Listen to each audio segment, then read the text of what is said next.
Hello, hello, everybody. Tiffany here. Welcome to my quilting life. Today is Sunday, Sew Sunday, where I sew on a Sunday and hope that you join me sewing on a Sunday.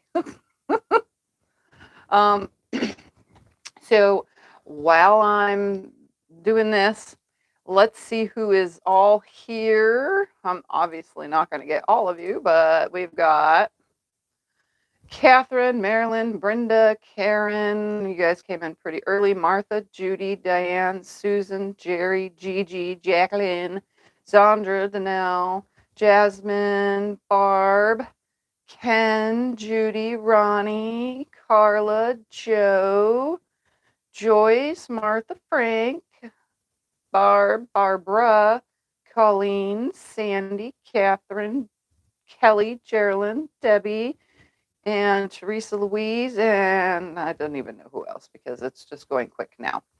All right, so welcome everybody. Thank you for joining. We're going to work on what I was working on last week, which is what can I make with a jelly roll and 4 yards of fabric. That's what I'm working on. So I said to you guys, well, you could totally, oh, okay, I know you are used to it. He comes right over here now. He knows that Sunday he has to come to this side of the desk so that he can say hi. Are you going to do some? Oh, he's just gotten limp. he's like not lifting himself. You going to say hi to your fans? Say hi, everybody. I'm Thumper, and I came and laid on this side of the desk so that Mom will pick me up and show me off because I need 5 minutes of fame. Yeah? 5 minutes of fame. He's like, leave me alone. He even has his legs straight. He's like, just limp. It's like, leave me alone. Praise the kitty. Anyways, so I started last week sewing the jelly roll strips, and we sewed. They're really long because the quilt's going to be a wide by very long quilt. Opposite flying geese. That's the word into it. So one side of the quilt, the flying geese will go one direction, and the other side, which will be the bottom, because it's going to be top and bottom, will go the opposite direction. And then when they meet in the middle, then it'll flop and go opposite directions again. So there's one set of 18 that go one way and another set of 18 strips that go another way, because I used more than a jelly roll's worth. I had 54 strips or something like that. I don't know, you'd have to watch last week's video.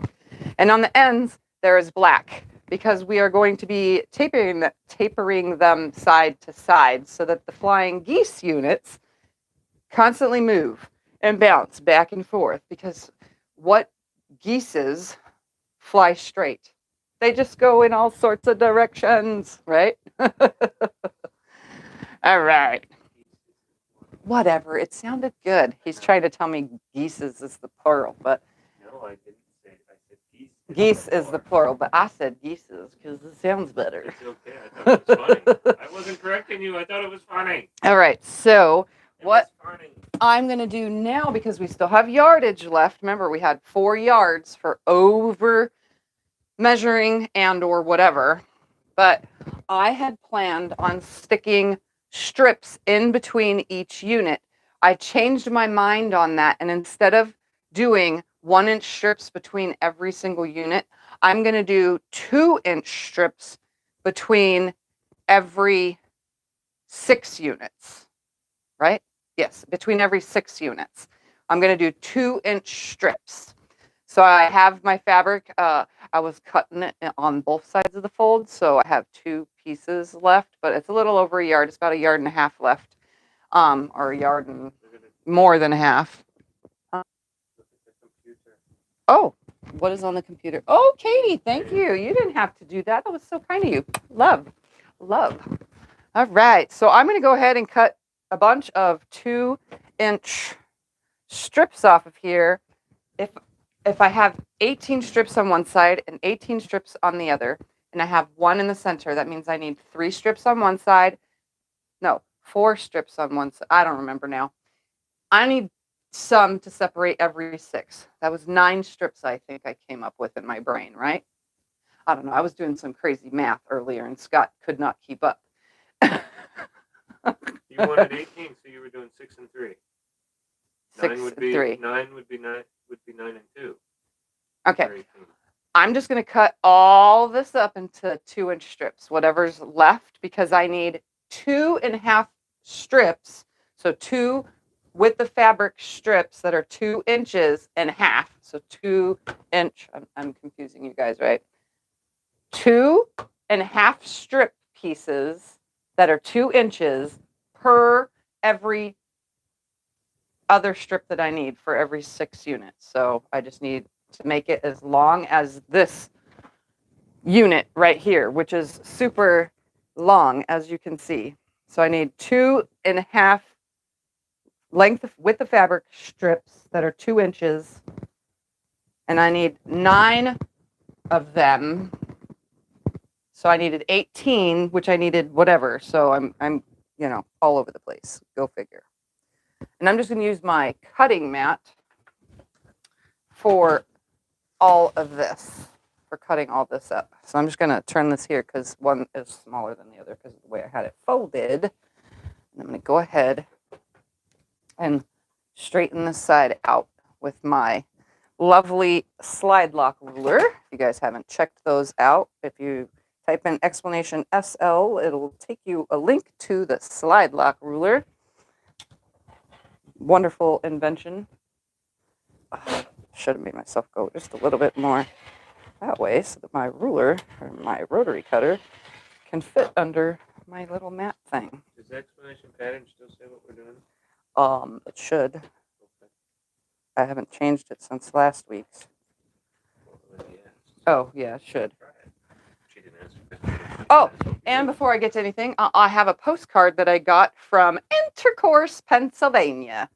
So my friends over on the East Coast, well, most of them are on the East Coast, but anyway, my friends, especially my friend Becca, my friend Donna, Susan, and let's see, I'm trying to think out, Tucker, Mary, Shelly, Pat, Kathy, Janine, Debbie, Shay, and April from April Story. They all signed a postcard to me from their, what is the word for it? Retreat that they went on, and they went to Intercourse, Pennsylvania, and got a postcard because they were shop hopping in the area. So they sent me a postcard wishing that I was there. I wished I could have gone on a retreat, but not right now because I'm still healing. All right, so I'm going to start cutting 2-inch strips off of here. I'm just using my cutting mat as my for my numbers. So every 2 inches, I'll just put my ruler and then make my cut. Trying to make it nice. And again, I needed 2.5 strips. I keep saying inch, but I need 2.5-inch strips per each time I insert one of these. What's the pattern? The pattern is me making stuff up and having fun. What's the pattern for? The pattern for, oh, I don't know what the pattern is for. I just make stuff up as I go when I'm on live streams. The question is, what is the pattern for?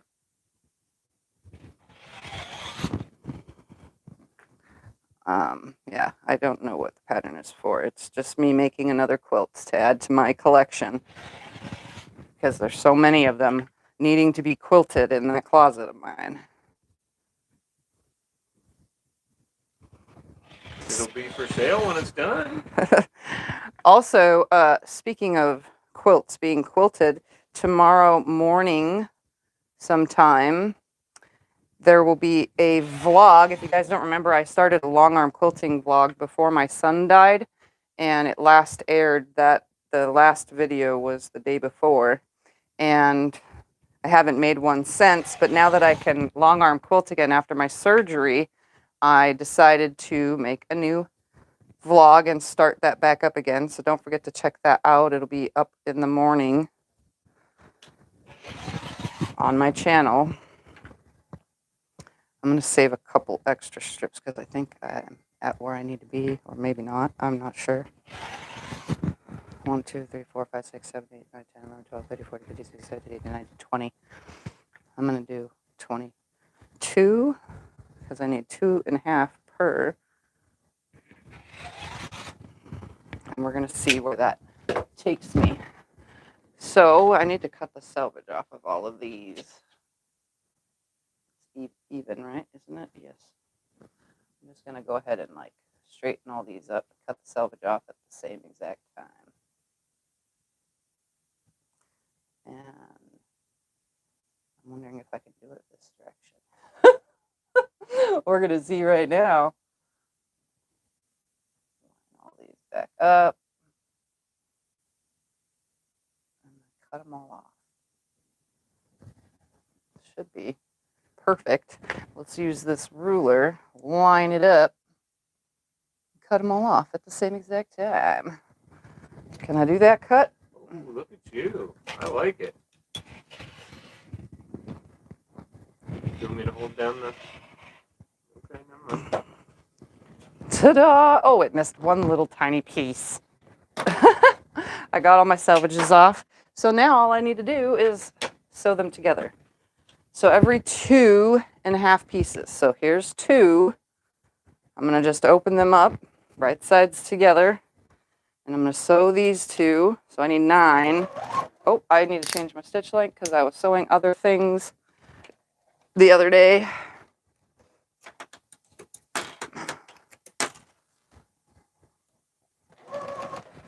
There we go.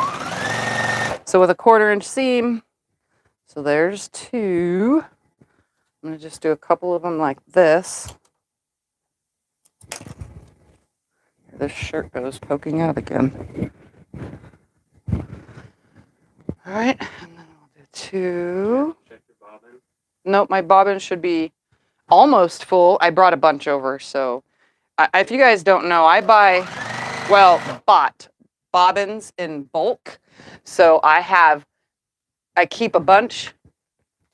I have empty ones in this tray, and I have 3 trays that are like this that have bobbins rolled, and then I have a whole entire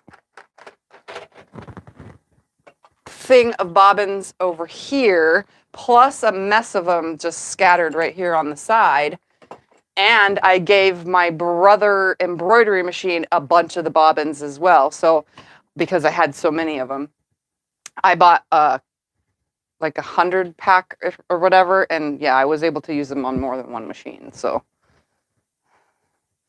I have, yes, Scott bought a ton of bobbins. I bought them in bulk so that I could always have a ton of bobbins always wound.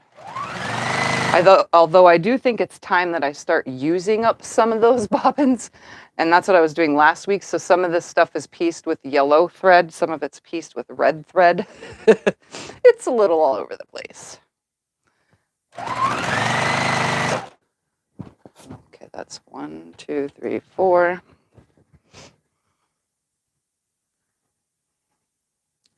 This is 5. This makes 6. Right now I'm just putting 2 sets together. This is 7.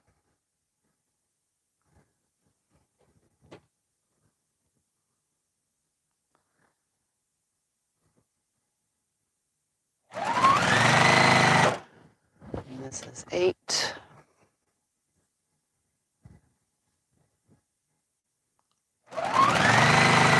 And 9. And then the other ones I'm going to cut in halves, and that should be the right amount to start adding to the ends. So I'm just going to snip this one off, grab one of the ends, cut these all in half,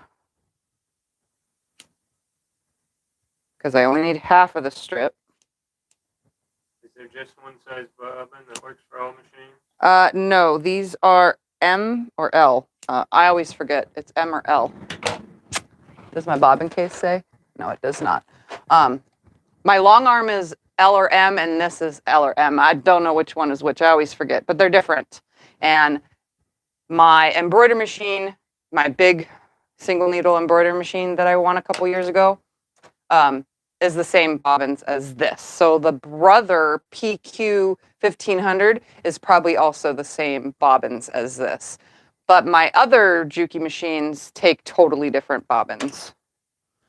All right, so I'm going to grab half a strip right here. I'm going to attach it to the end of this one. Then I'm going to go to the beginning again and grab another.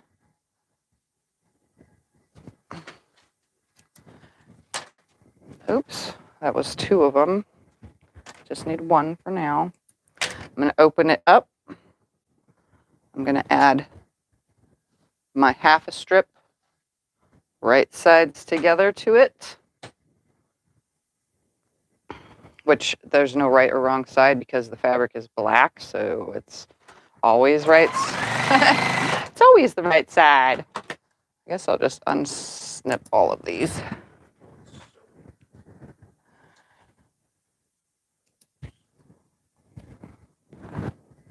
Oh, come on. I'm running over them with my chair because they're so long.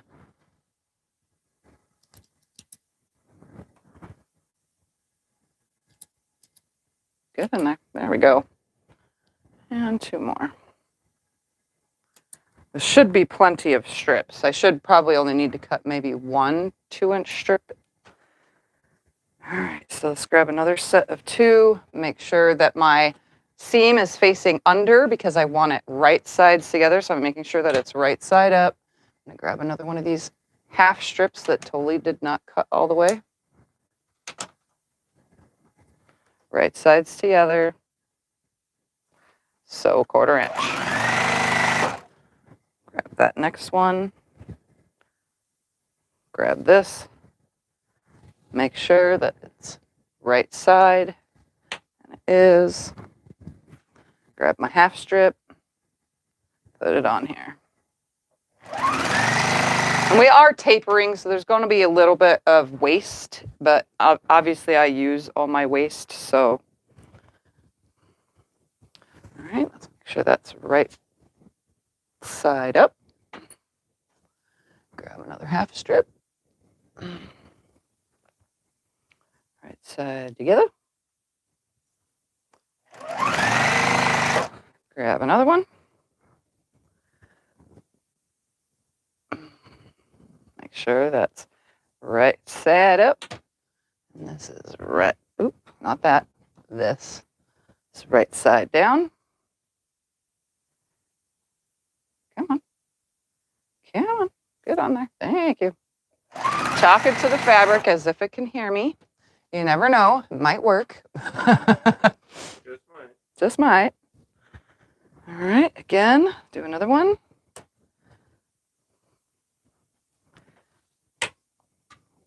Grab my fabric.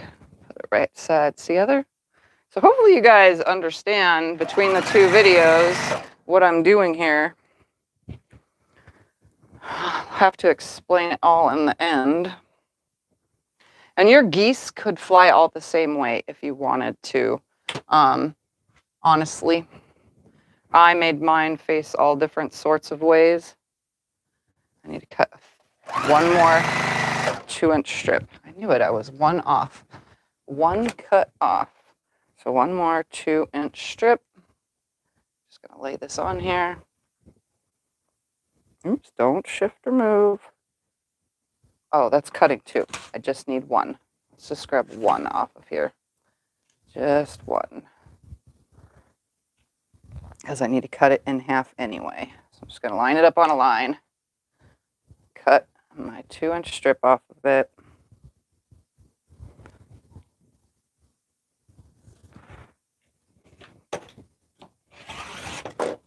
And then snip it in half, and I only need the half of it.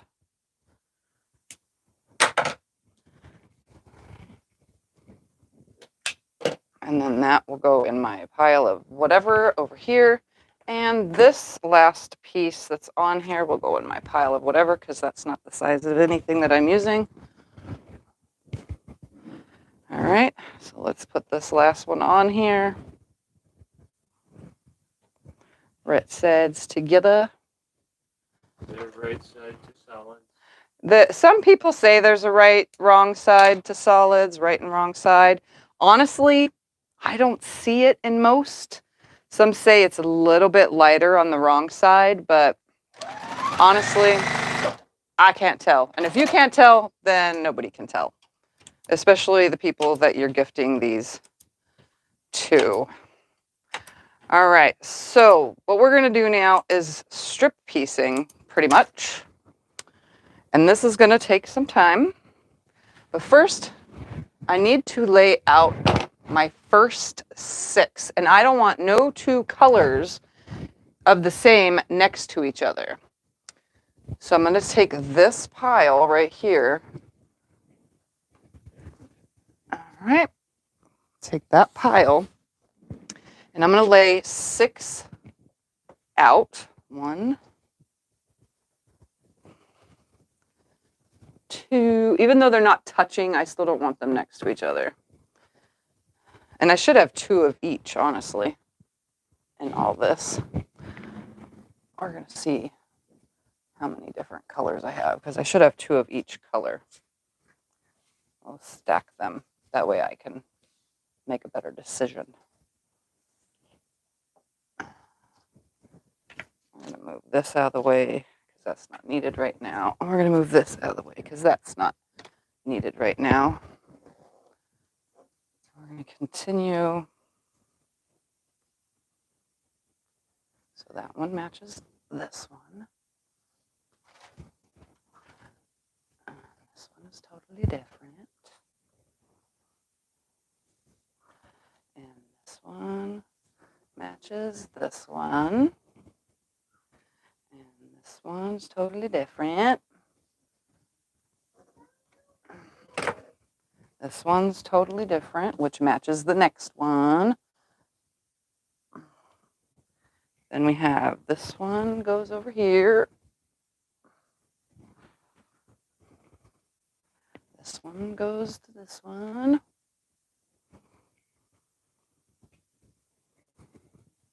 This one goes to that one. That one to this one. Like I said, I have 2 of each. So that goes to that one. And this goes to this one. So I have 2, 1, 2, 3, 4, 5, 6, 7, 8, 9 different colors. So what I'm going to do is take 2 of them. I'm just going to keep them in order that they're laying here. Anything I need to change before I do it?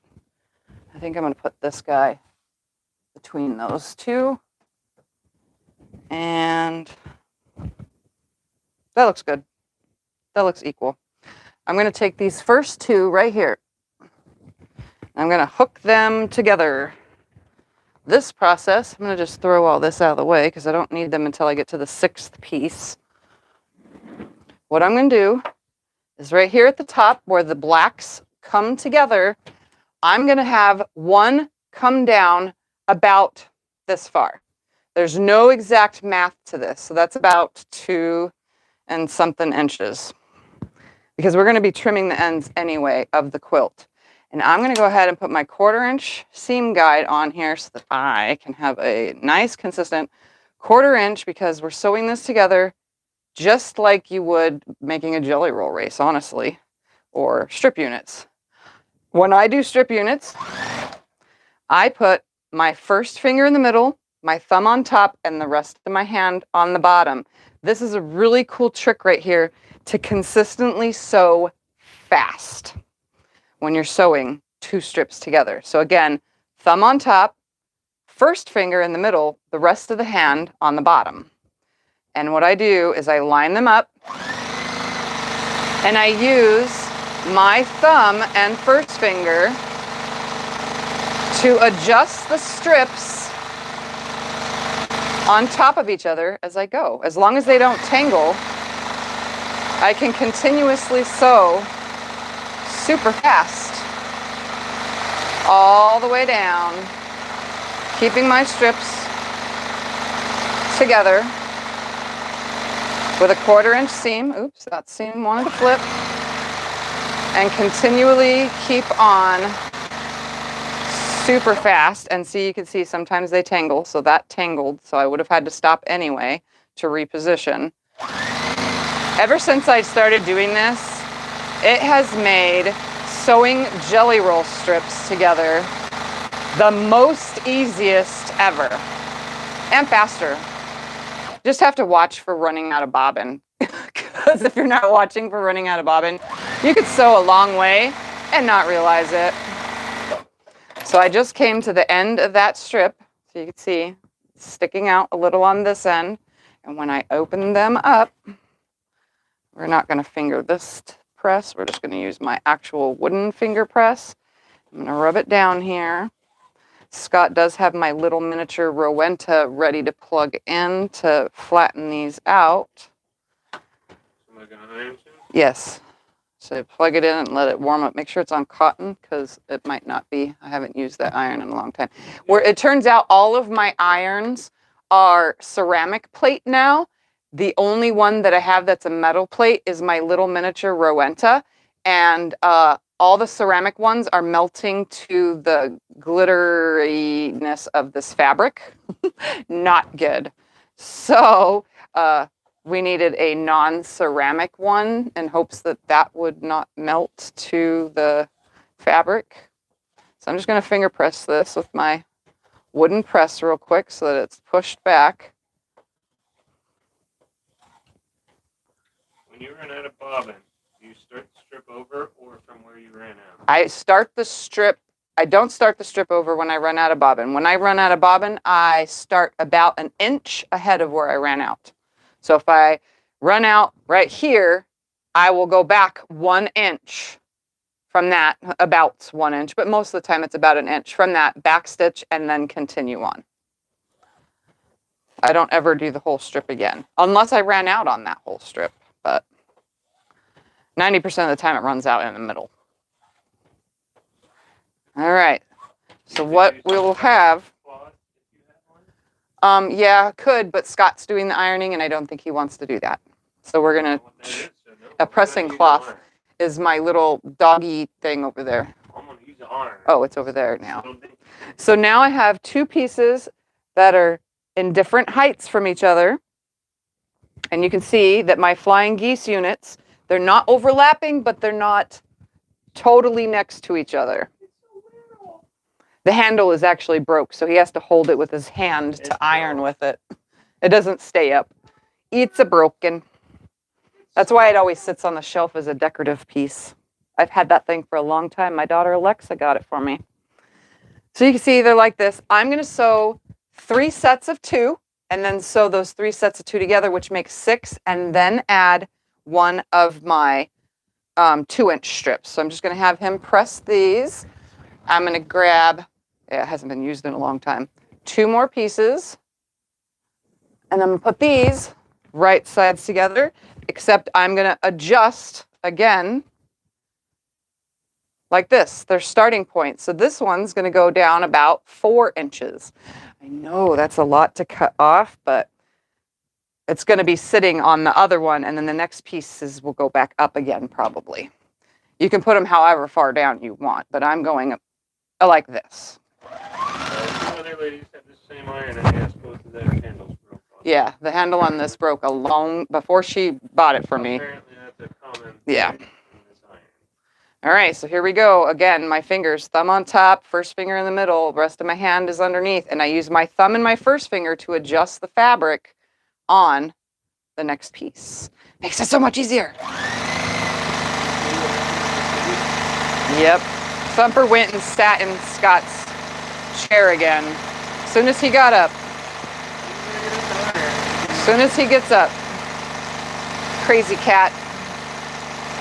And I don't actually hold my hand close. I hold it away from so that I can adjust the pieces as I go. And I do keep my 1/4 inch seam perfect the whole time, or as perfect as I'm going to get it. So I use this other hand to adjust the seam up there to make sure it stays at 1/4 of an inch.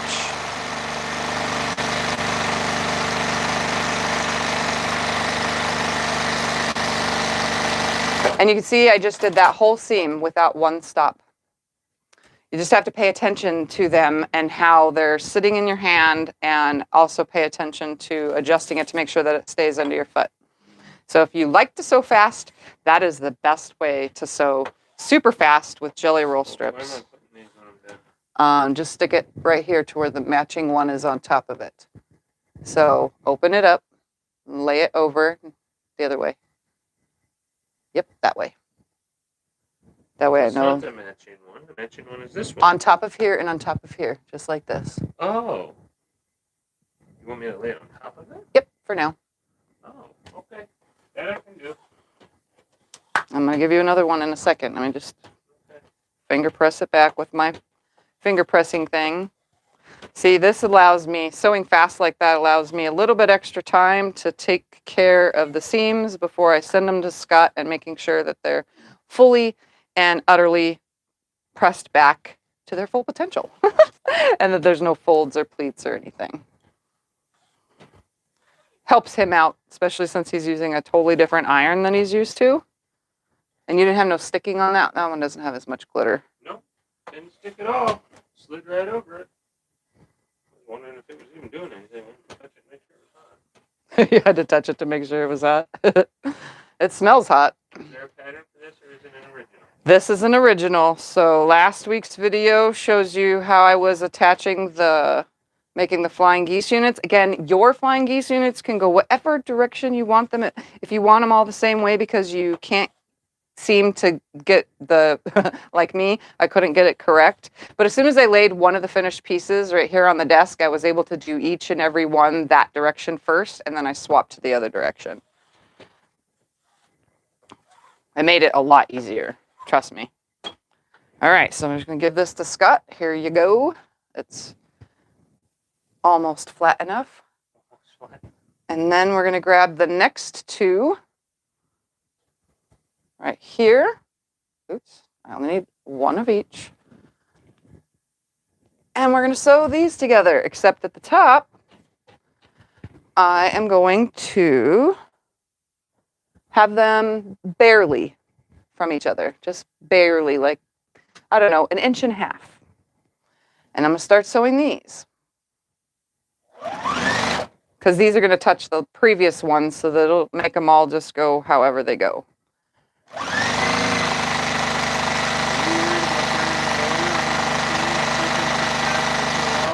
Have I what? Worried about burning the motor in your machine for quilting so fast for so long? No, I'm not worried about burning out the motor unless I do this every single quilt, which I don't. I only do this speedy stuff on the jelly roll quilts, which I don't make a ton of. I mean, I do. My old machine took almost 7 years to burn out a motor. And you quilt this fast on everything. And I've always worked this fast, but it took that many years, so. And it still works. It has a new motor. It just, when I stop, the needle should be stopping in the down position, and that one does not. It just kind of does what it wants to do.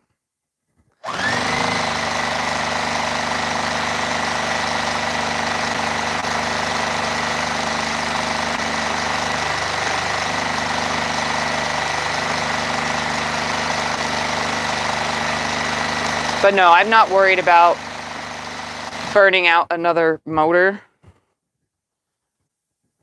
So, because I don't do these as often. It's like I said, it's mainly with the long strip piecing. Sometimes I do it with smaller stuff when I'm piecing on borders and stuff, but not really. I do so fast on a normal basis, just not continuously like this.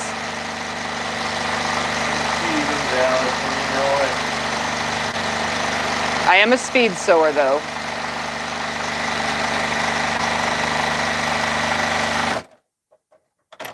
All right, so here's another unit, and then we're going to connect the 3 units, the 3 sets together.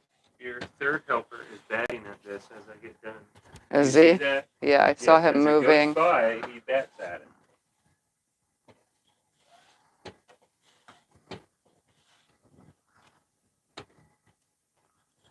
Yep.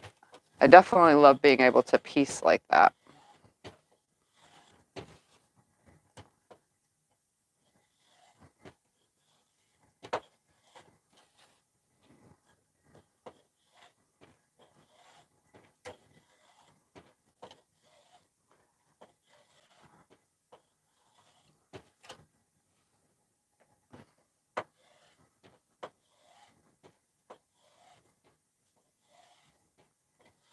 And I'm just piecing. I'm just pressing the seam one way or the other. It really doesn't matter.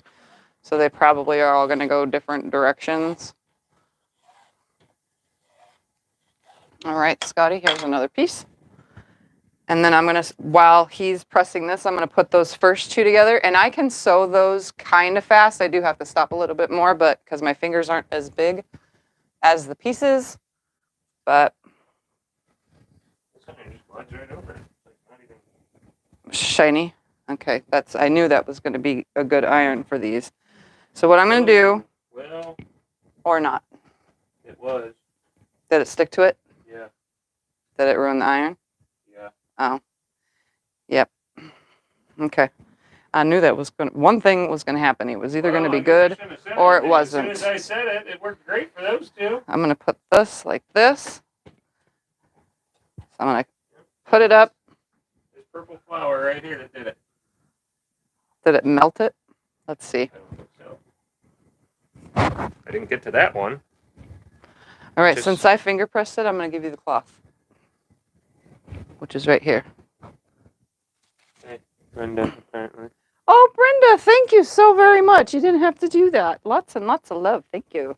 Here's your pressing cloth. You just put this over it. Make sure that the seam is all the way back. Do I have to clean the iron off, though? No, it should glide over this and come off on that. Well, then, can I just use the normal iron then? Yeah, if you want. I'll play with this little thing. I don't have to. All right. I got my pieces. Now I just need to line them up. Again, I'm tapering them so they're coming off. It's spreading it, Tiffy. Oh, okay. Hold on. Spread it to way all over the place. I gotta clean an iron real quick, guys. I have iron cleaner. I can do that. On a rag. All right, there you go. It's clean now. All right, let's grab these pieces and start sewing.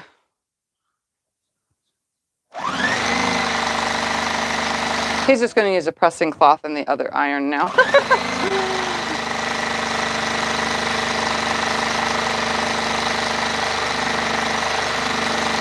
So you can see having two pieces on top of each other aren't as fast. You have to stop and adjust.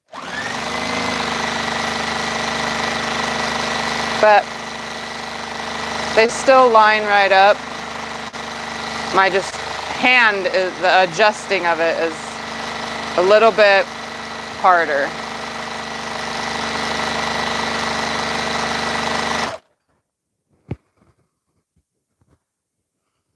Give this thing set the wool. Huh? Give this thing set the wool. It should be on cotton. Okay, so I can turn it back. Yep. I probably turned it accidentally with my fingers. Wool.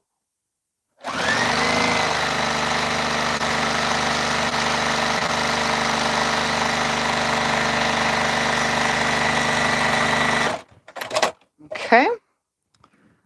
So he's got the other ones over there. I'm just going to, so I'm going to add those two to this.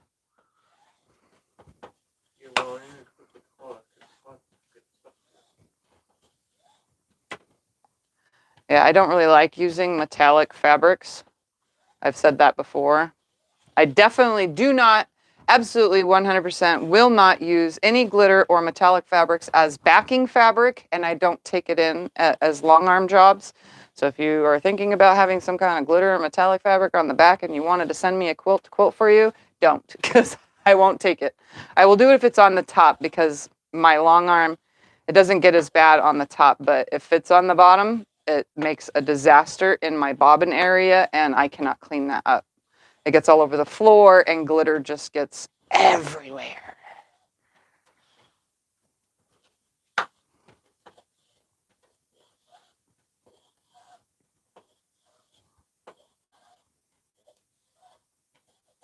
All right. So as soon as he's ready, I'm going to start sewing the other 2 sets together.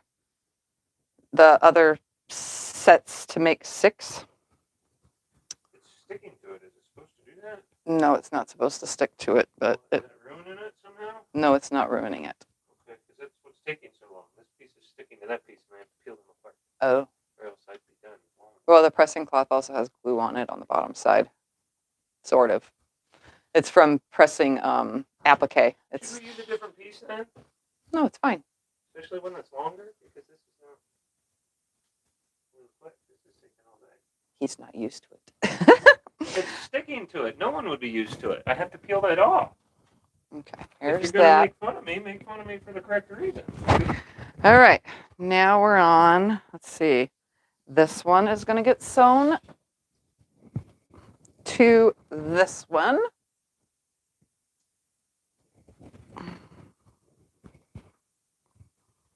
Put them right there. Or put it Where you don't have the matching. Oh, right there. right there. Oops, it's the opposite way, but yeah. So I'm going to hook these 2 together now, because I'm doing 6 at a time. So I'm doing 6 pieces. Oh, if I had to do these, I could have used the other iron, because the other iron worked on these ones. Just didn't work on that. Yeah, you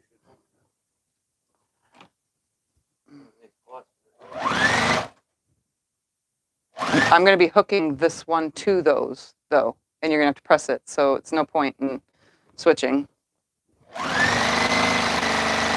You can press from the back, but it's not as accurate.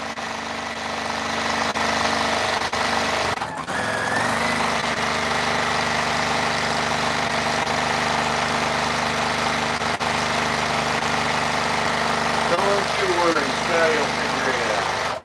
Oh, okay. And now I caught it. See, it started making a mess right here. It means I ran out of bobbin. We're going to move this out of the way, change out the bobbin.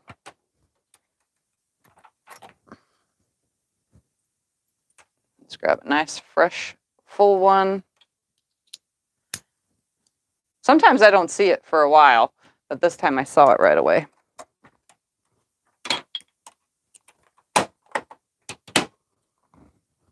All right, so I'm going to go about an inch above to answer that question that I previously answered. About an inch above where I ended.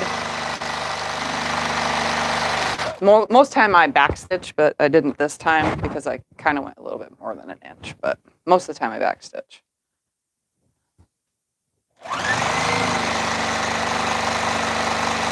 And I'm not stretching or pulling, by the way, in case anybody's wondering. They're just sitting on top of each other. The machine is doing the pulling. The machine is doing all the work except for what my hands are doing down here.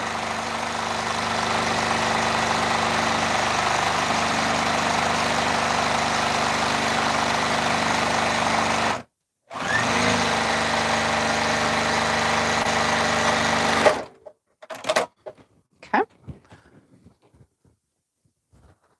So now I'm going to just wood press these before handing them over to Scott.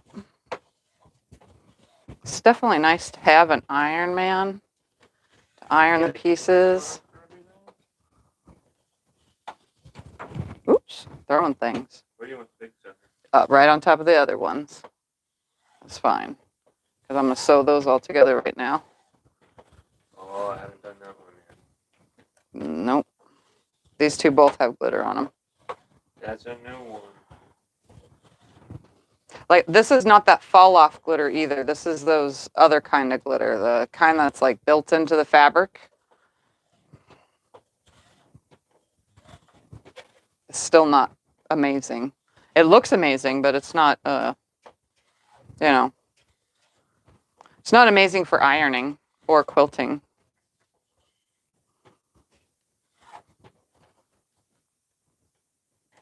Come on.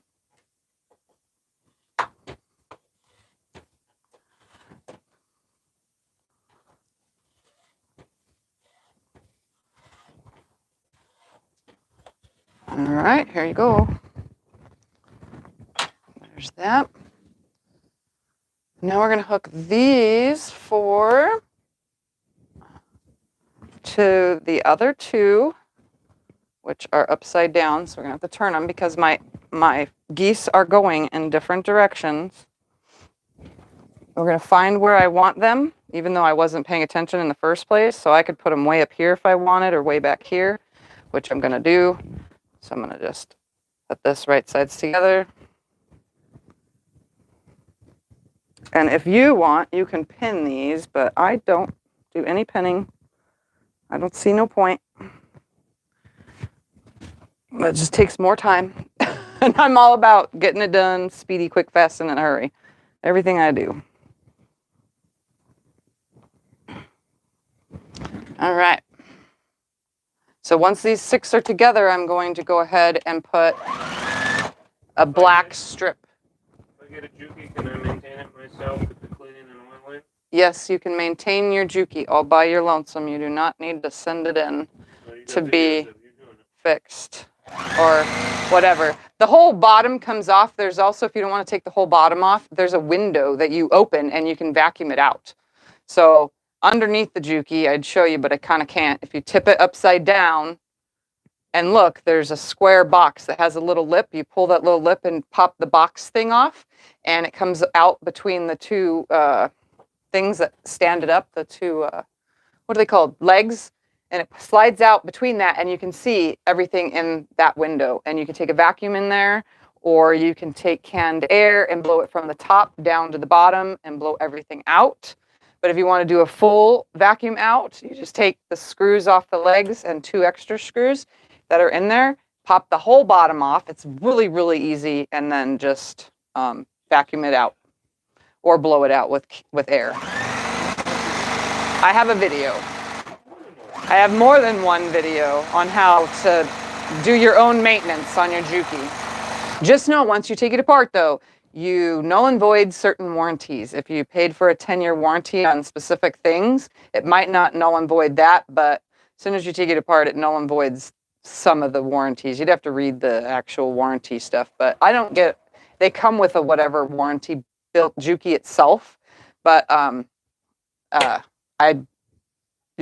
it's regular maintenance is something that's part of it, so it doesn't come with that.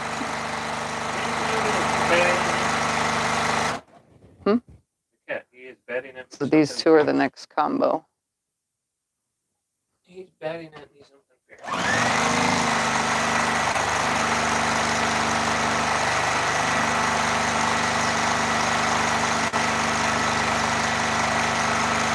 So you can see I can continuously sew this way too. There's a lot of adjusting when I do, but I can do it.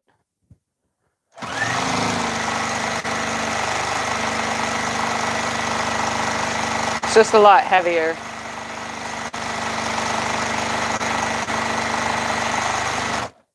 I definitely get a lot done.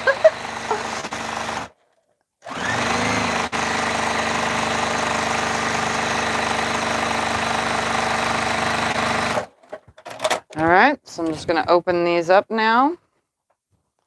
Finger press or wooden press.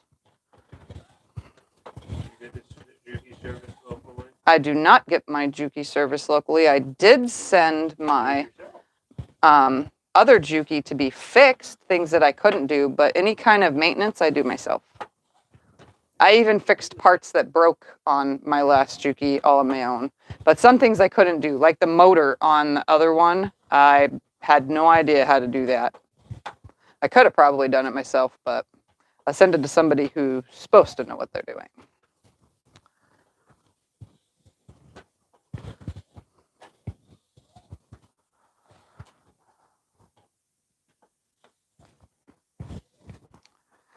All right, before I hand this off to Scott, I'm going to sew on one of my 2-inch strips so that this piece will be ready once he presses it the rest of the way. It'll be ready to sew next to the next set of 6.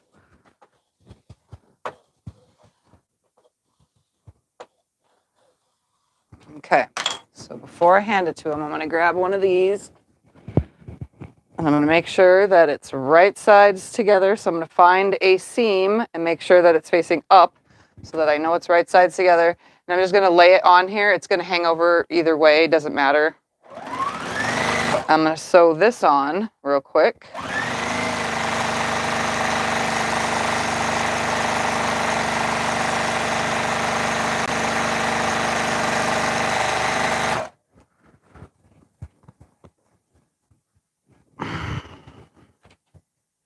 Make me iron again? Almost.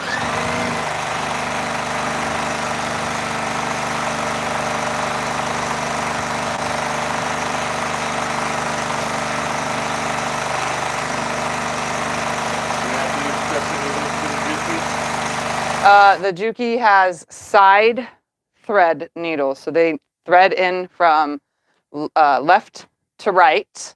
That's how they thread, not front to back like most machines. So there's a flat lip on the side of it instead, but I can use the same needles for this machine on another machine as well. So they're not that special. They just go in from the side. They do take the HLAX15, I think, or 16. I don't remember. I guess that is special.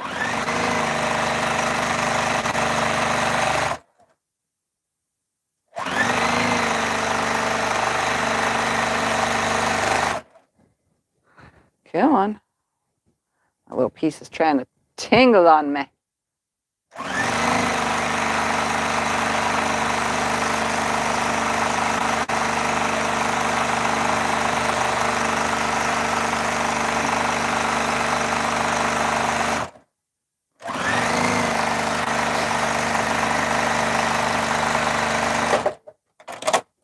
Okay, so I'm just going to pass this over to Scott. He knows to press this black back towards the black.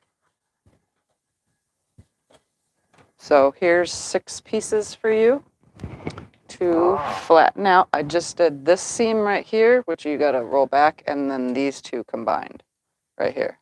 Oh. This needs to be pressed, and this needs to be pressed back. Okay, This so the rest too. of it I don't have time? No, those first 4 are good. Oh. So you just have to press this one and that black. All right, now this piece, we're going to turn it this way real quick. Yeah, the bottom one's here. The problem children. Yes. So That's one of mine. this one is now going to get hooked to this one right here. So I'm just going to grab this one. Again, I'm just doing whatever tapering. It does not matter.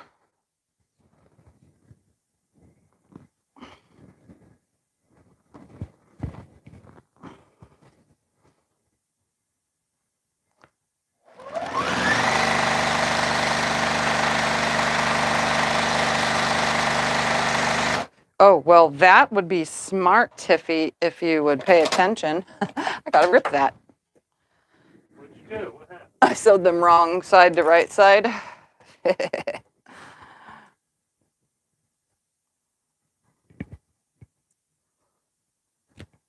Yeah, pay attention. Make them right sides together. I had problems last week, so gotta have problems this week too, right? Can't always be perfect about it. Good thing I didn't get the whole piece done. All right, let's pay attention to that. Right sides together, just like that.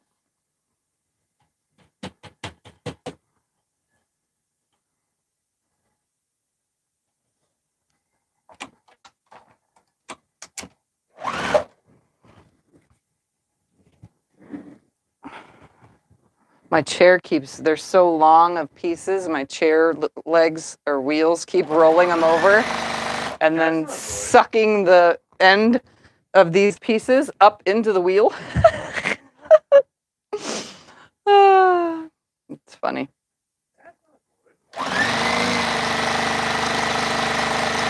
It's okay. The other day I was vacuuming and the vacuum sucked up my bed sheet. So, you know, your sheets hang over and they touch the floor if you don't tuck them in. And I just don't tuck them in because I only use a sheet in the summertime. And the vacuum caught the end of the sheet and rolled it up into the spinner. And then when I pulled it out, it was covered in dirt. So that's what's reminding me of what these pieces are doing under the chair.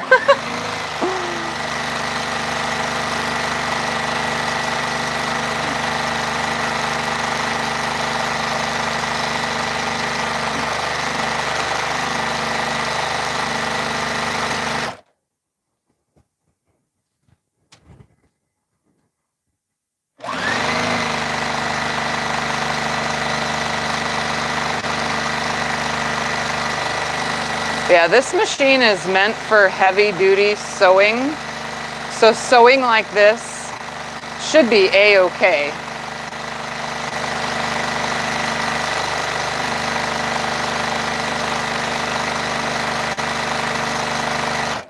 If you do the same thing every day for 6 years, you might blow a motor.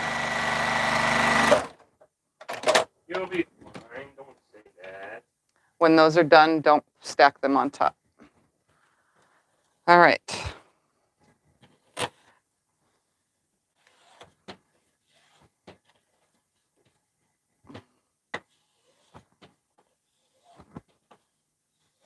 How long is the quilt going to be? It's How large is it's going to be like queen size, somewhere around there. Probably full queen.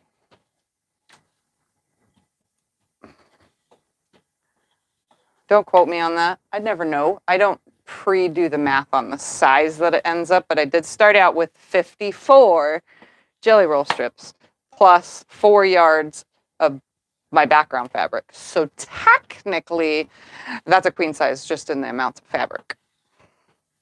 What's the difference between your long arm thread and your Juki?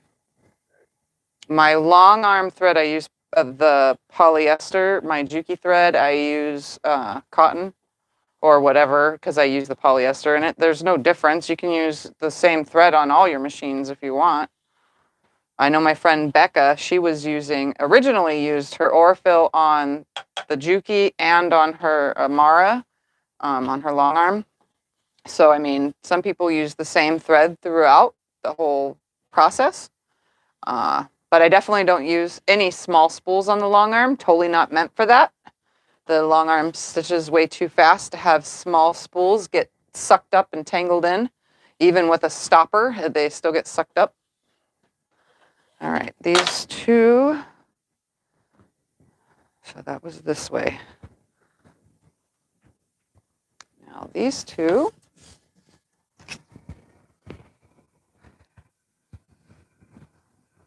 Right sides together. I made sure in advance. Tell them you only use glide on the long arm. Yeah, I mainly use glide on the long arm. There are a couple other threads that I have used on it, but I exclusively use glide, if that makes any sense, for 99.9% of the projects.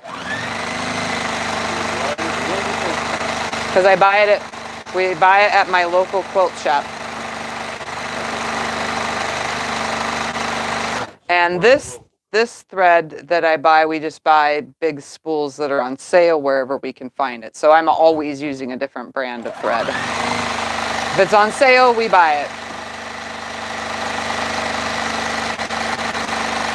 Just like my recent thread haul. If I could find it somewhere for cheap, I'm gonna use it. And I've already used it for a bag so far.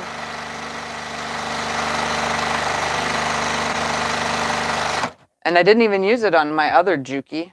I did it on this machine.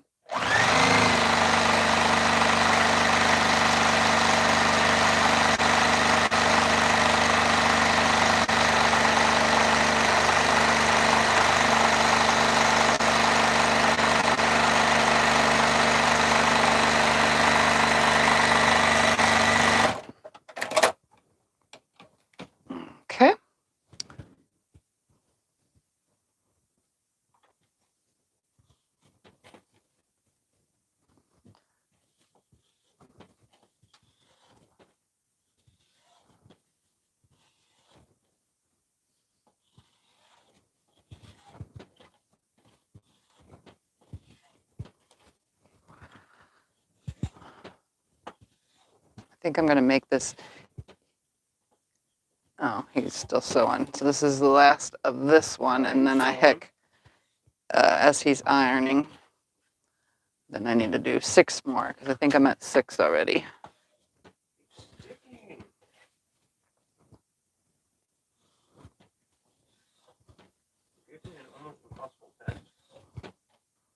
Turn it upside down, and then it's just do it from the bottom. I've already mostly pressed it one direction. It doesn't stick much with this iron. The other one's obviously hotter. The other one really sticks well. You ever pin before you sew? I pin sometimes. I do keep a pile of pins right here next to me. So I do pin sometimes. When I make bags, I do use clips, but other than that, I really don't pin unless I have to, like if it's specific something or like if I'm making a show quilt. This is far from being a show quilt, so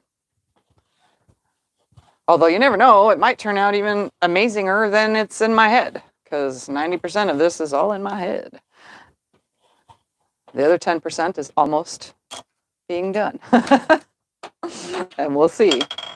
All right, so that makes 6. There's these 2. So now I'm going to hook this unit and this unit together. Let's make sure that it's going the same direction, and it is. We're going to put it right sides together, and again, tapering it. Doesn't matter which way I taper it. It could be one way, the other way, this way, that way. It don't matter. As long as the geese are flying.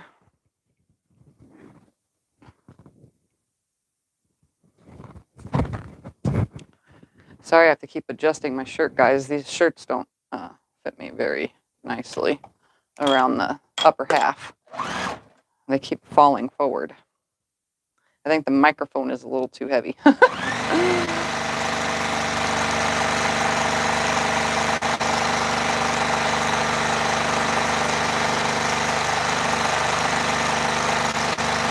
But if you are a pinner and you want to pin stuff like this, I have no problem with you pinning.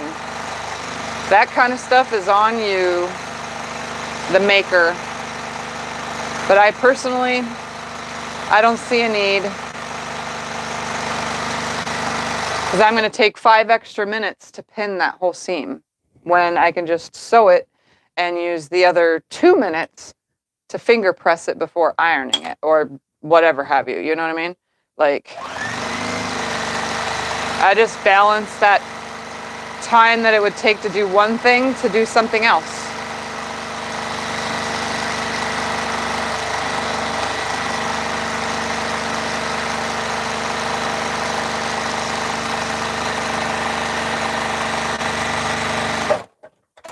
And then the last 6 will be 1, 2, 3, 4, 5, 6. And the other set, so that other pile of 18, that's going to go the opposite way. I'm not even going to put the strips in the same order. They're going to go in a totally different order.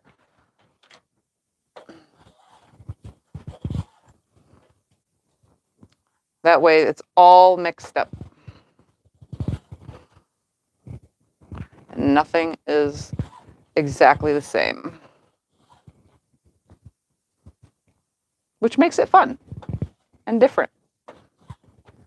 And if I would have been using scraps, it'd be even more different. Lots of color at play.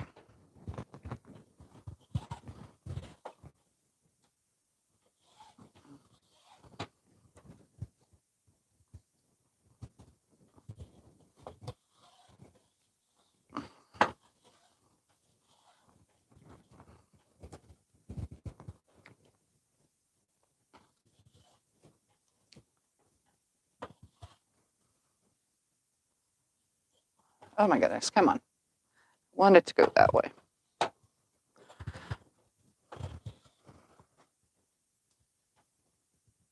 This seam is fighting me, saying, no, don't finger press me with the wooden tool. All right.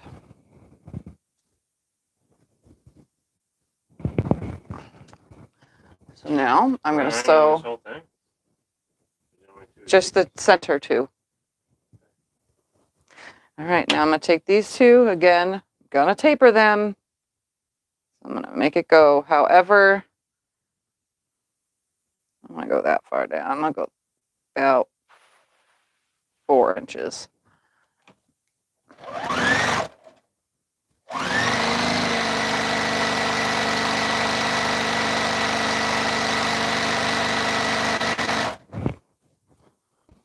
And I didn't pre-lay these on top of each other.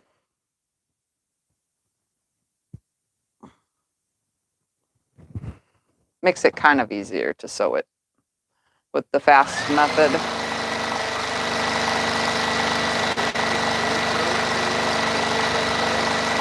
Huh? The wooden finger press that I've been using, I got with as a set from by T Quilts. So if you type in explanation TEA, it will take you to her channel, which has links to her website, which is tquilts.com, www.tquilts.com, which will where you can order these. She gets them from an artisan who hand makes them. You can buy just the finger press tool, or you can buy just the seam ripper. They come in all sorts of colors.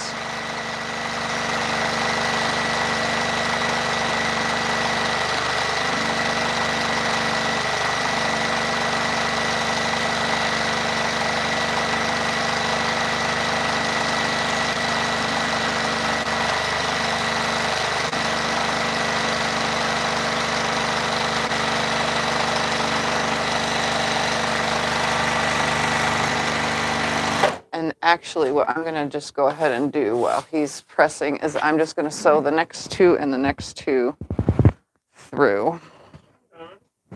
Oh, no, it's fine. And then I'll finger press them. So I'm going to go about 4 inches down on this one. Just going to sew on the edge.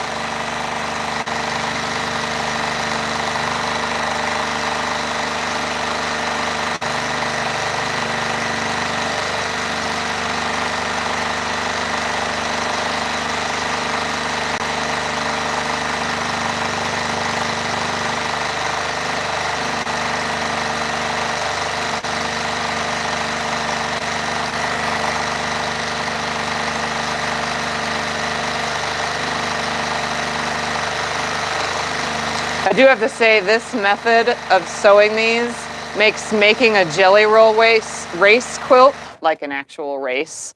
Like it goes so fast on a jelly roll race.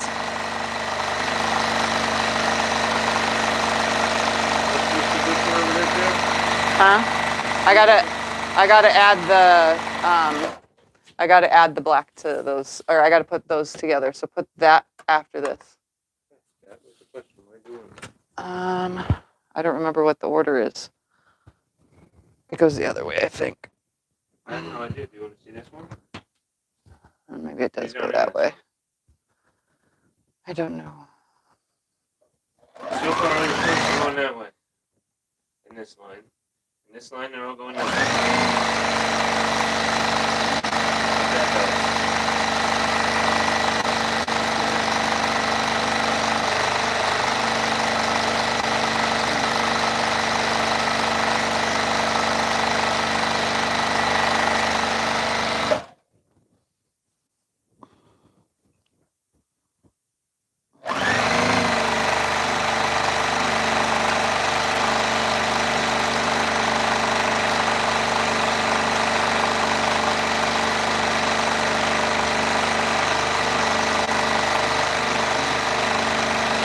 And I had plenty of room, by the way, at my Flying Geese, so that I'm not losing any tips.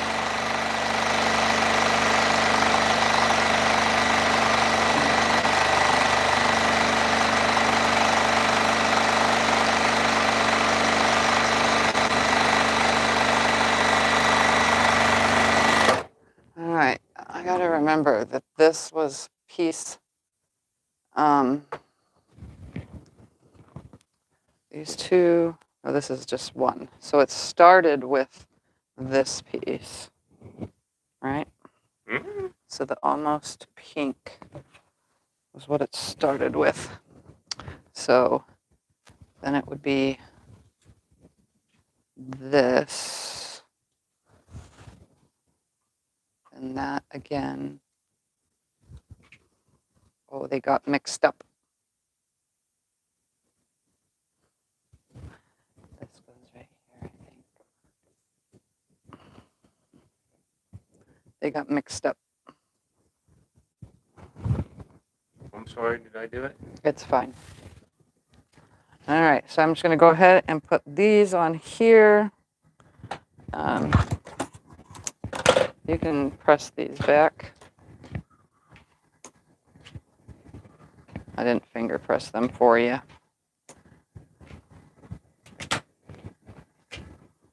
I'm going to sew these on to each other. What's the true color of this quilt? It's pinks and purples.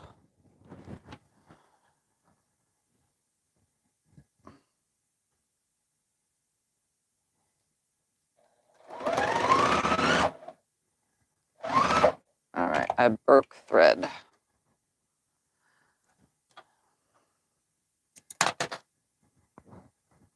Yeah, the pinks and purples with black. It's very hard to tell on camera. Yes, it is. Oh my goodness. Where is my threader? It fell all that fast sewing.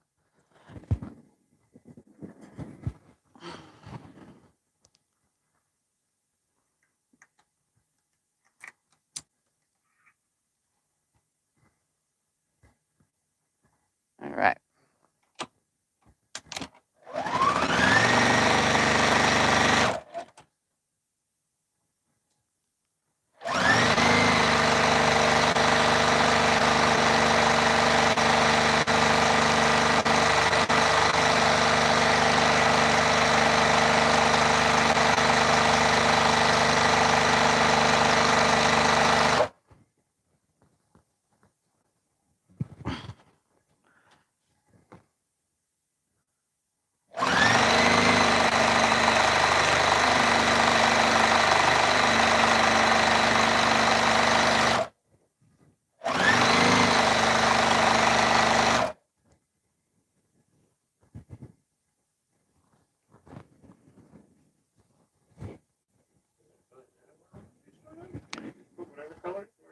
It doesn't really matter. I was just trying not to have two of the same ones next to each other.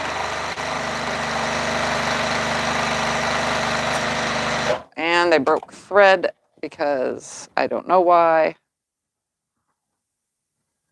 Sometimes that happens while I'm sewing. You also need to make sure that the thread you're using on your Juki is meant for high-speed sewing. There are a lot of threads out there that are not meant for high-speed sewing, so you might want to check with the manufacturer of the thread. I only say that because I've had 2 thread breaks, even though this is my high-speed sewing. It's usually anything that's on a big spool is meant for, you know, big, heavy, fast machines. But the littler spools are not. But you may want to check.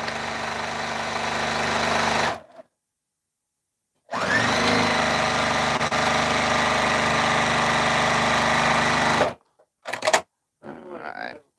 What? I ran out of thread. That's why it's being weird. I need bobbin. With your net thing over, Folding it in half. You gotta. yeah, how am I supposed to stop that? I can't put the thing in between. I'll finger press them with that. Give me a second. I need to put another bobbin in here. On the normal iron, I stick the tip in. Yep. Here, I can't do that. How do I, what am I supposed to do? Don't press it. I'll finger press it first. That's no help then.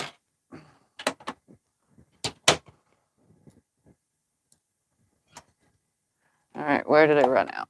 Right here.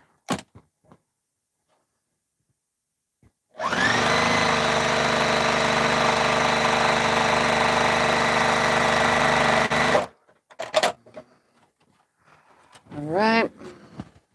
I'm going to press this and add my black strip to it, and then I'll send this to Scott, and then while he's doing that, I'll wood tool press the pieces that he has back, because he's getting pleats.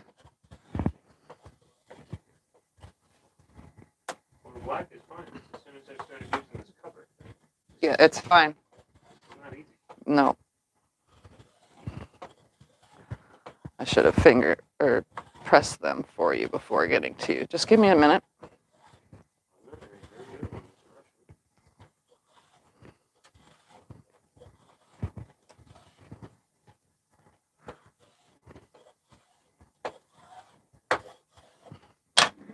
All right, so let me make sure by looking at my other stack that that's the way I want it. I'm going to grab one of my long pieces. I'm going to make sure that it's right side by finding a seam.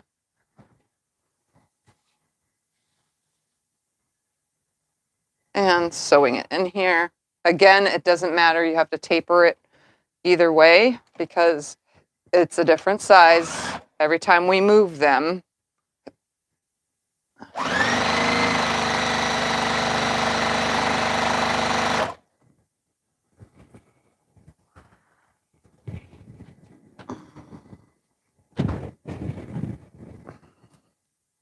See, this is why I put a lot of oil in my machine. I have a feeling that whatever all the book says and what Juki says and what all those companies say, I go through a lot of oil in my machine.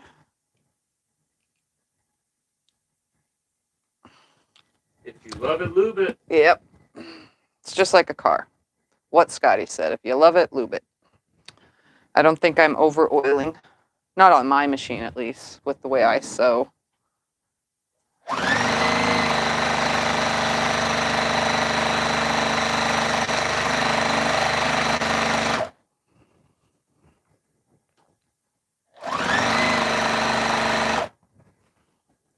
I'm stuck on my chair with that.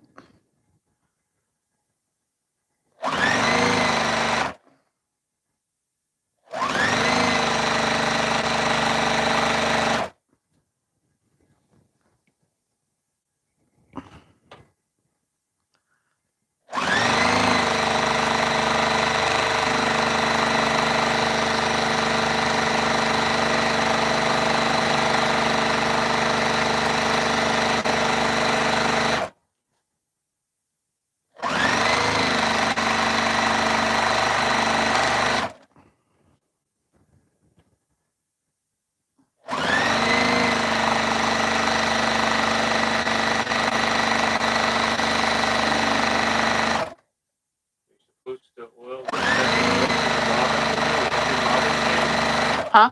You're supposed to oil the second ledge of the bobbin holder with every bobbin chain?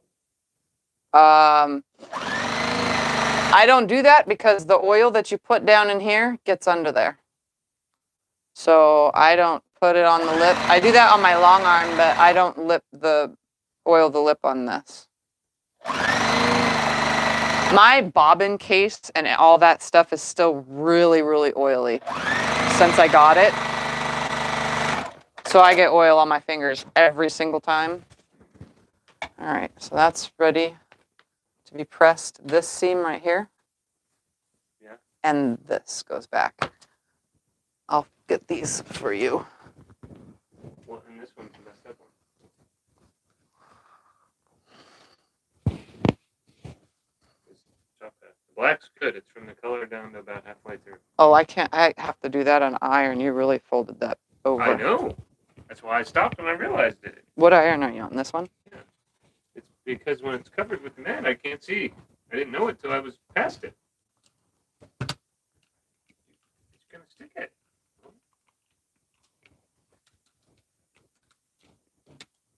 It sticks to that fabric.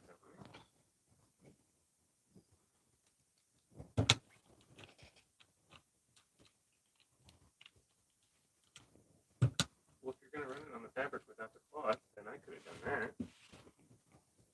I thought you had to use the cloth. You do. That's why I'm fingered I'm wood pressing them for you first, but I can't wood press this back. It's already pressed. I have to actually roll it back because there's already a crease.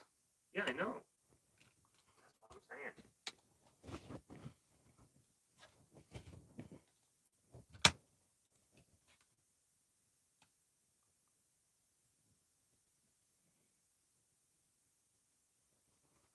Sorry, guys. Give me 2 seconds. I'm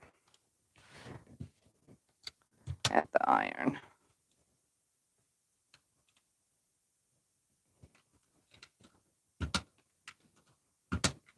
And then every time it gets cooked up, just rub it on there.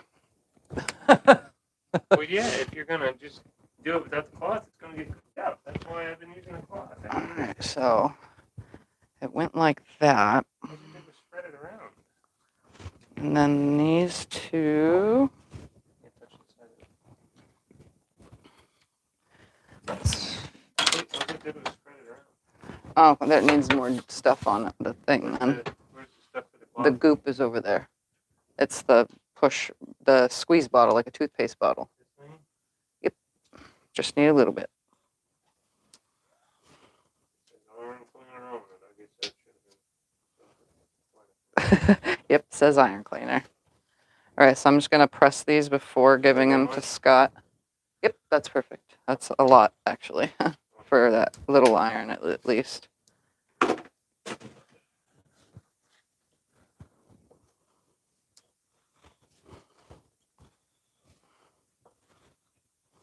it smells. Yep, it's kind of a stinky iron cleaner.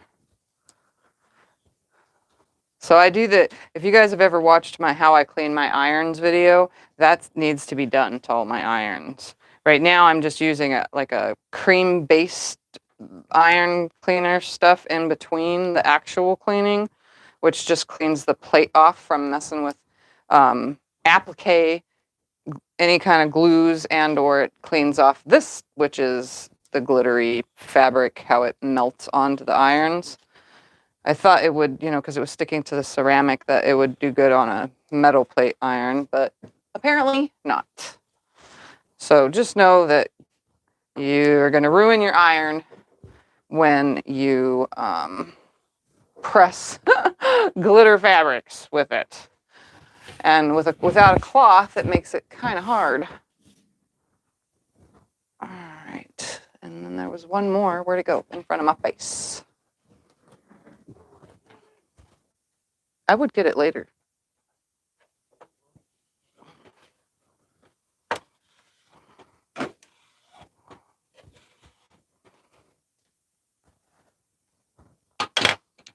I need a drink of water. Steaming now.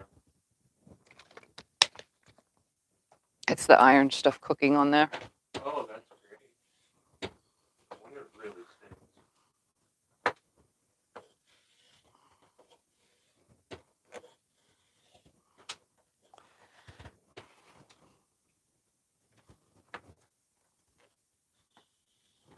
No wonder it's smelly. It's cooking it.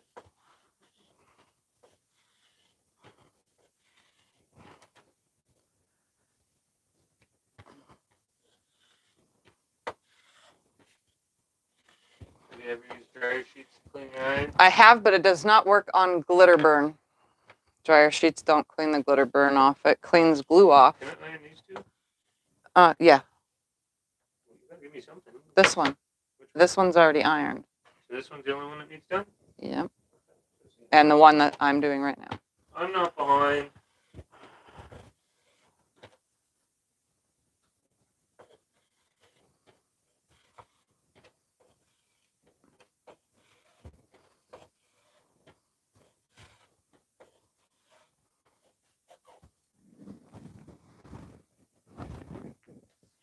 All right. And this one will need to be ironed. And this needs to be ironed. You said I only have one. This as well. I thought you were going to do this. But that's okay. I'll press it.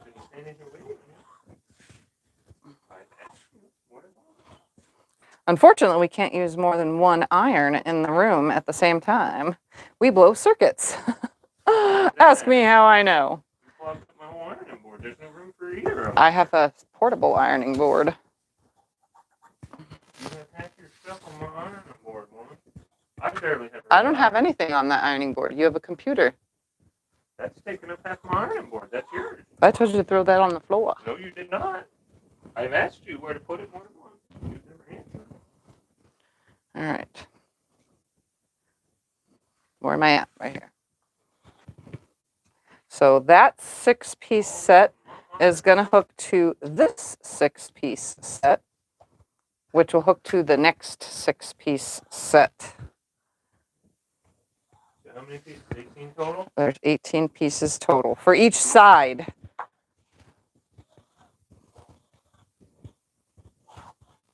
That we can map that out. All right, so this set is going to now hook to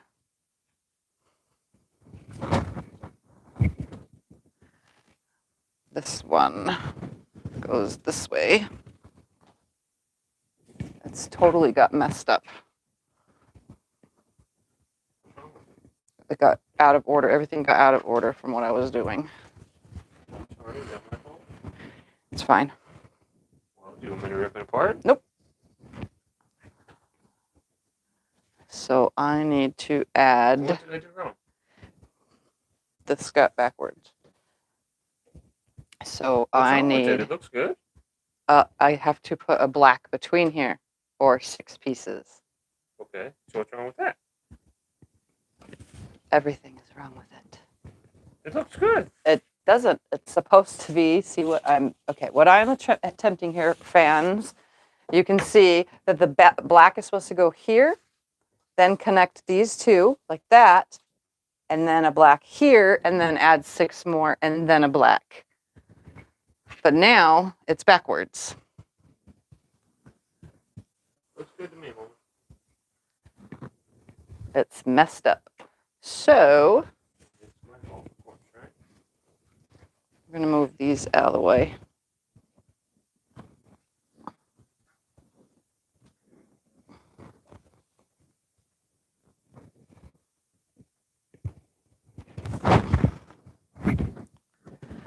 It's going to go like this. And my towel fell off my chair from all the up and down. Go figure.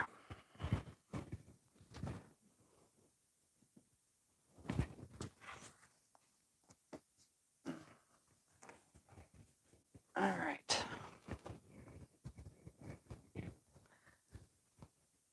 So I just need to hook the 6 of these together, and they'll go in the middle of these 2.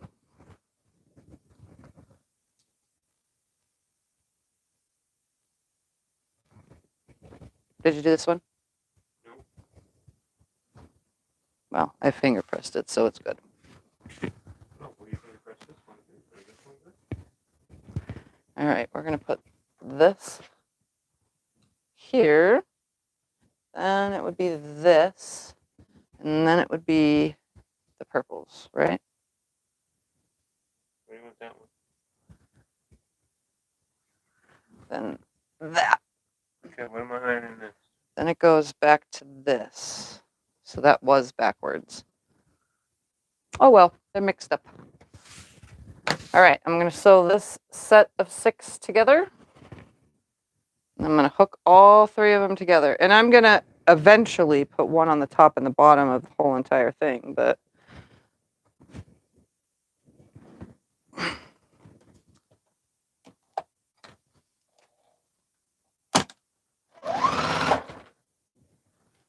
all right, here we go.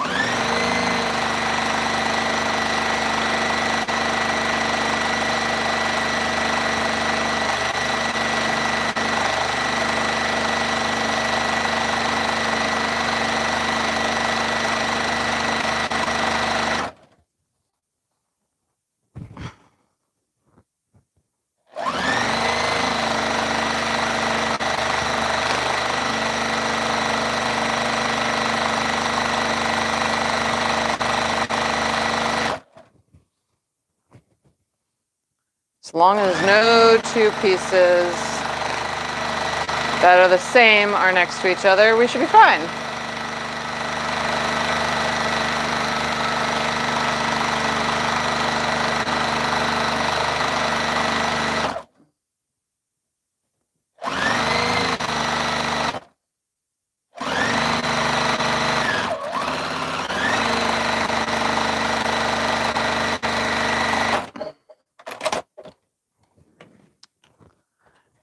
So I'm going to press these.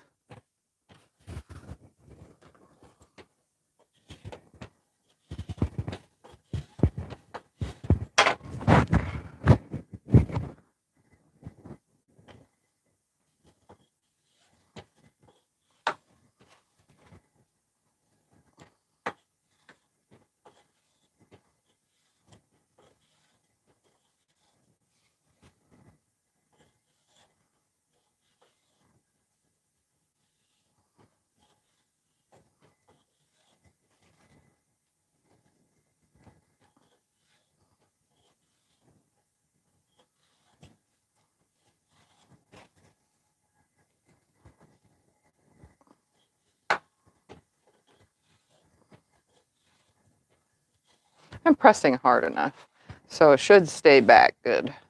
I can still iron it. No, it's fine. I don't want to lose its direction again.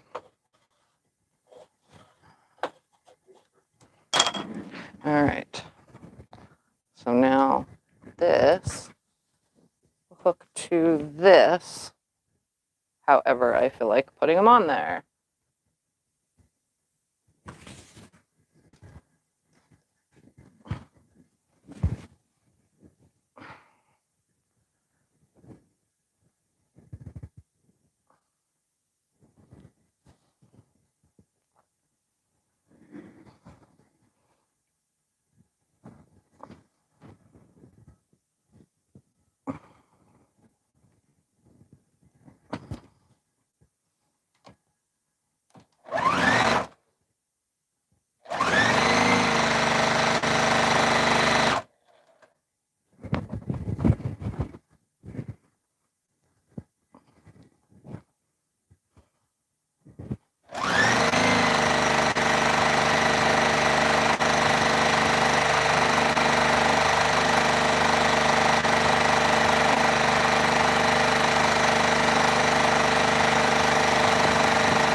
All right. Now to press this back.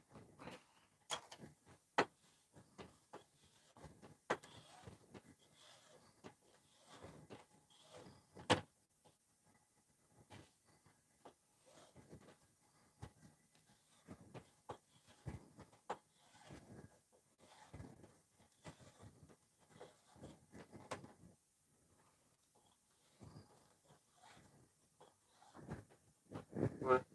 I was seeing how many clips I have up there to hang it once all these are together. 6 clips total. Do you need more? No, I'm just going to pull one off one You have end. those big clips that lady sent you. I forget where they are, but those would probably work. Yeah. They're right here in the basket. All right. So now this is going to go in between these. And again, it's just going to get tapered. So I'm going to put these, oops, I don't want to go too far, Well, they're saying it's looking fabulous. right sides together. And I'm going to hook all this together.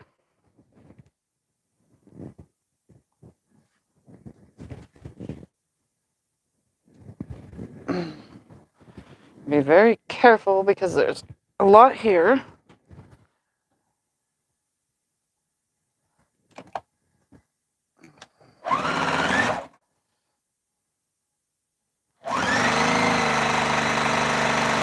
I'm going to do my best to keep it lined up. Sew a little bit, line it up, sew a little bit, line it up.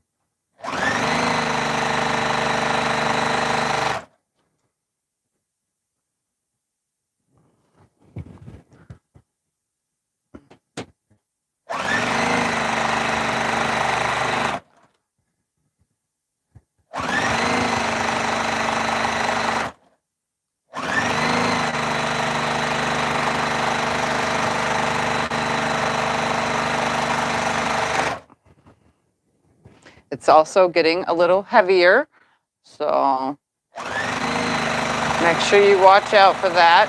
So if you are a pinner, I would say pin. It's definitely warm in here to be playing with all this fabric on my lap, though. You want to take a break? You want me to get you some water? Yes, I need cold water. How about juice? No, just cold water. Juice will dry me out.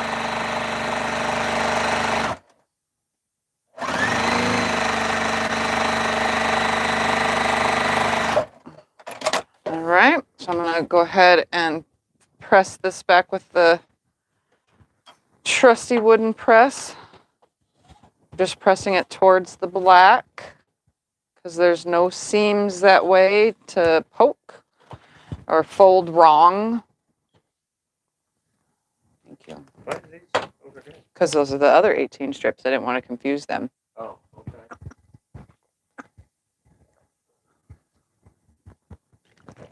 That's the different direction.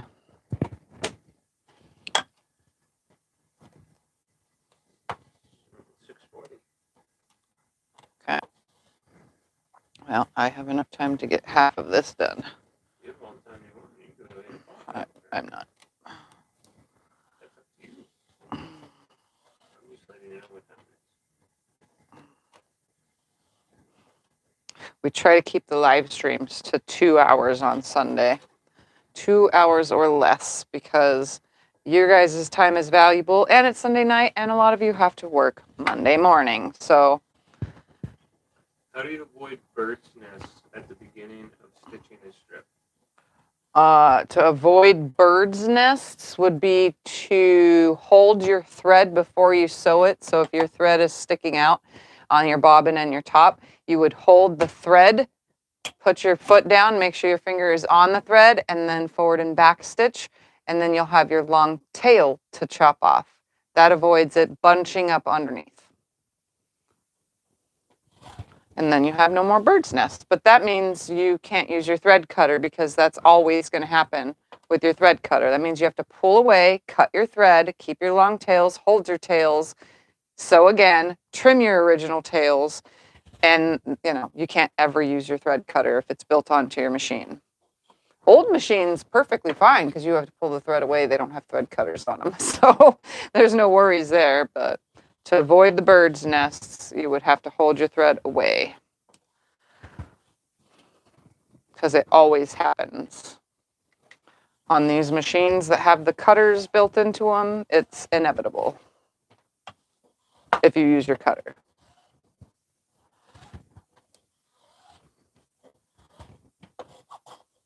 All right. Now, this goes right here, and this goes on top of here, like this. Oh, let's make sure where we want it, though, first. We don't want it to be too far off.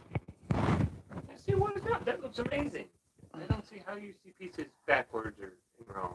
I had them a certain color order. I think it looks great. That's fine. I think your fans love it. I don't care now.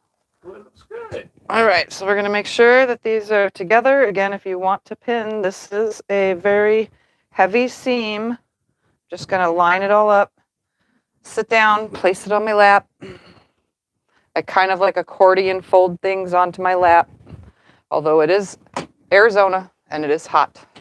Yeah. But I'm using black fabric and the metallic fabrics are a little on the heavier side too, so so if I want to prevent that nest, again, this is how you would do it. You would hold your thread tail, hold it out of the way, take your stitch, and you shouldn't have a nest because instead you have a really long thread tail.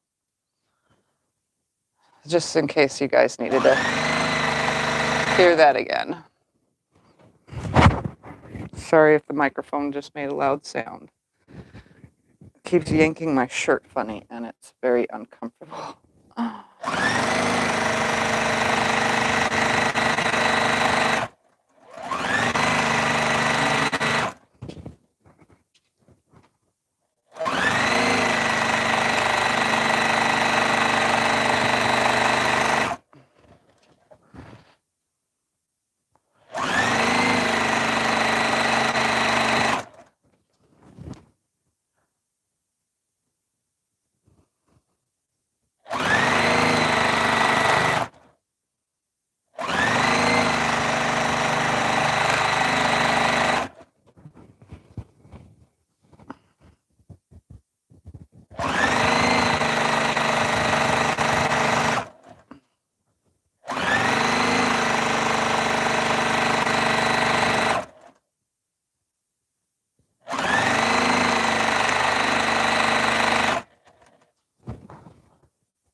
Getting close to the end.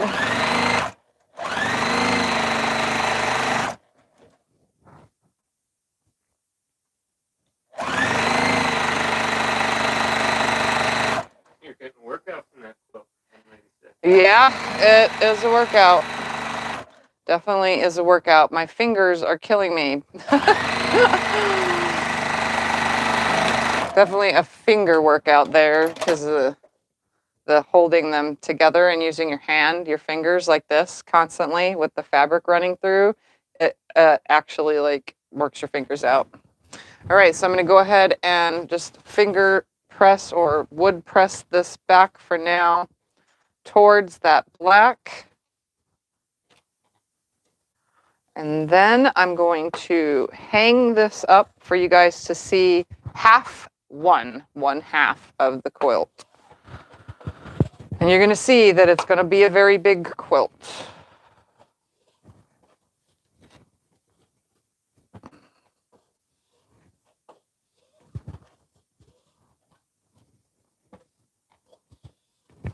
It's not going to lay very, very flat because not all these seams are fully pressed yet, but I will get to that later, not now.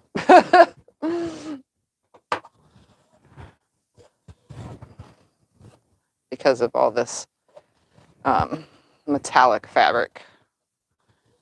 Got to find a better solution to be able to iron metallic fabric, even on the lowest setting. And then on the lowest setting, it doesn't iron it back long enough. You have to hold the iron on longer to get the seam to set back because it's not as hot. So there's got to be a better way. You know, I say the better way is to not use metallic fabric, but this is what I had to work with, and I'm trying to use what I have. Well, they're learning. So They're learning all these little tricks of the trade. Yeah. You could press from the back, obviously, anytime. So it's just making sure that you don't fold your seam pressing from the back. That's the problem. All right.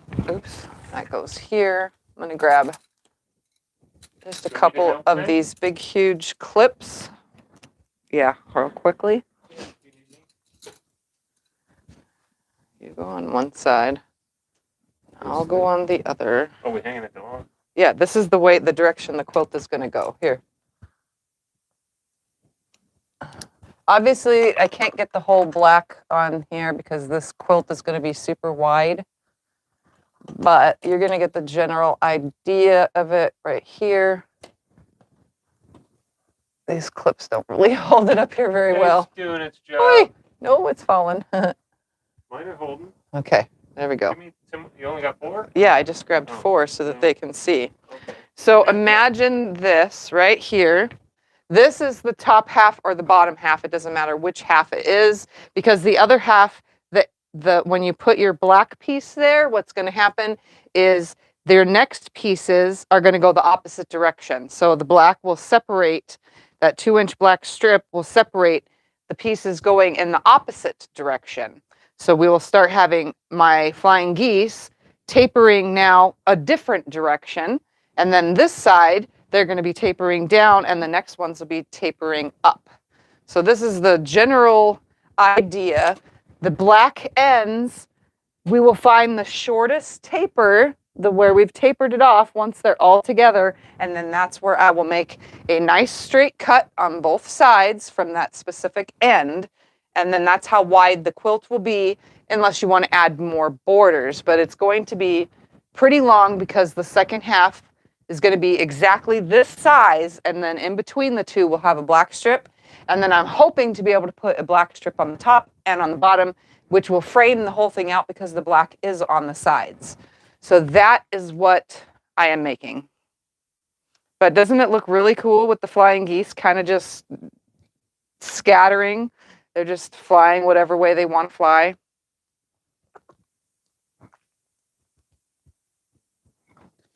I do not have a name for this idea that I came up with to make for you guys as a quilt.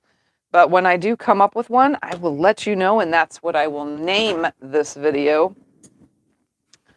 But I do have 18 more strips again, 2 of each color, And now I'm going to lay them out the same way, sew them in sets of 2, then sew those 2 into 4 and 4 into 6, add a black strip, and do the same thing, 2 to 4, 4 to 6, and then a black strip, and then to 6 again, and then put the 2 halves together with the black in the middle.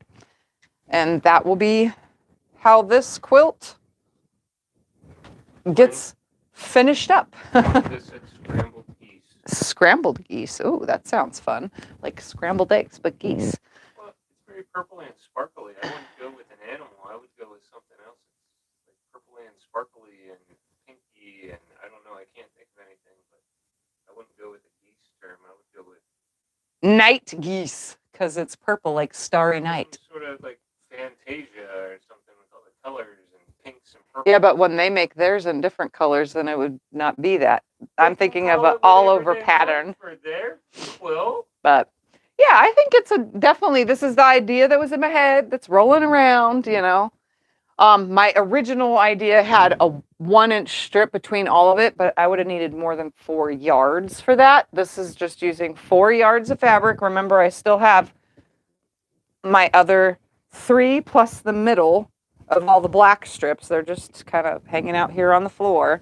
So there's 3 more, and then the top, the bottom, and the middle should all be here.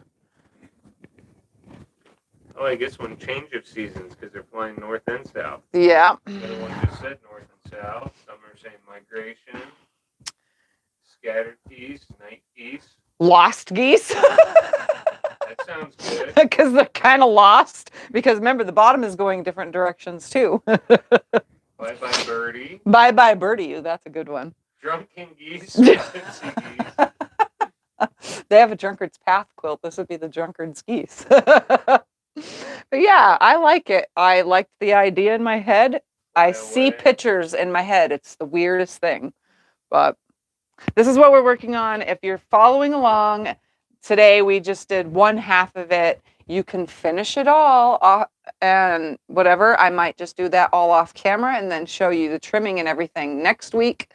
But this is what I am doing, and I will probably get the other half done off camera. There and back again. There and back again. Ooh, that's a good one. I'll fly away. A murder of crows. Oh, yeah, because they're black. Yeah. For mine.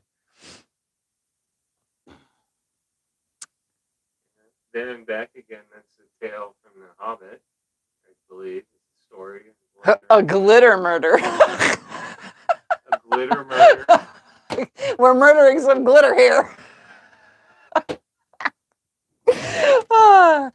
The list can go on. You guys have some awesome names. I'll go back and look at them all after the live stream when the chat pops up on it. But Free night reflection. yeah, definitely fun. This is a fun thing. So again, if you watched last week's video, I probably confused you.